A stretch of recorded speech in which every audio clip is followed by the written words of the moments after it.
Hello, it's Daz, and today I want to discuss Antarctica. There's been theories for years that Antarctica could be a connection to a quote-unquote hollow earth. For flat earthers, it's the ice wall. And when it comes to travel, it's limited to Antarctica. You can take a cruise to Antarctica or a plane through Argentina, but it's for a hefty fee, usually about 30 grand. Most visitors are scientists, and Antarctica was agreed upon not to be claimed by any country in a treaty, and that means no military bases or weapons testing. However, in science fiction, we constantly see them alluding to the idea that Antarctica is a place where you can enter hollow earth from. Or in science fiction horror, like The Thing, where an alien creature can hide who has the ability to assimilate and destroy everything in its path, or AVP, where there's this ancient race of aliens and there are pyramids in Antarctica. Several years ago, there's a whole conspiracy theory about pyramids in Antarctica, and they debunked it, but it still remains such a source of mystery. In many ways, even though we're on the same planet as Antarctica, it's like outer space. Not much is known. Have we really been up there? All those things are constantly disputed by people. Admiral Richard E. Byrd, who was a naval officer, aviator, and explorer, he led an expedition to Antarctica between 1928 and 1956. His expedition was the first American scientific mission to Antarctica, and it led to discovery of weather, climate, and geography. Some have even went to dispute that he has a missing diary. So in many cultures, hollow earth is spoken of.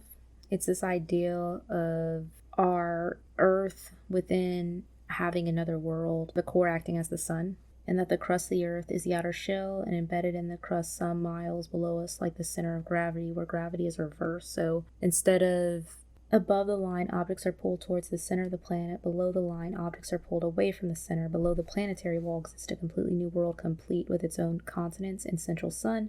Inhabiting this allegedly lush and warm world is anything from large. People say that gray aliens, ancient cultures such as the Vikings of Greenland, to Nazis fleeing Allied forces after the Second World War, believed in hollow earth. Some theorists tie this theory to religion, claiming that the mythical Garden of Eden lies beneath us, and Adam and Eve were banished from below to the surface, and that the lost tribe of Israel migrated from the subterranean earth. Hollow earth theorists believe that the polar regions can provide the proof that will convince the rest of the world of this theory. At each of the pole lies entrances into hollow earth. Some claim that these entrances are gaping holes that extend miles, while others believe the caverns exist that lead into the underworld.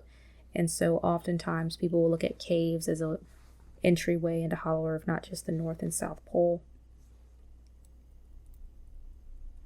A common claim is that Admiral Richard E. Byrd flew into hollow earth on his famous flight to the North Pole. Another claim is that during Operation High Jump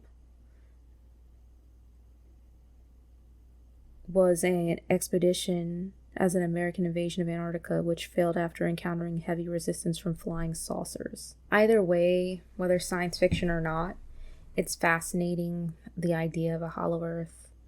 It's one of those theories that doesn't necessarily impact us if it were true, but it is fascinating that in science fiction today, whether we're talking the Monsterverse with Godzilla and King Kong, or in Aquaman, that they play off of these ideas of Antarctica being like this portal to the other side, whether extraterrestrials or actually interterrestrial. I'd like to know what your thoughts are on that matter, and if you've seen any of these films, and do you think it's all baloney, or do you think that there's some merit to it? Thank you for tuning in. I hope you have a wonderful rest of your week. Take care. God bless. Until next time.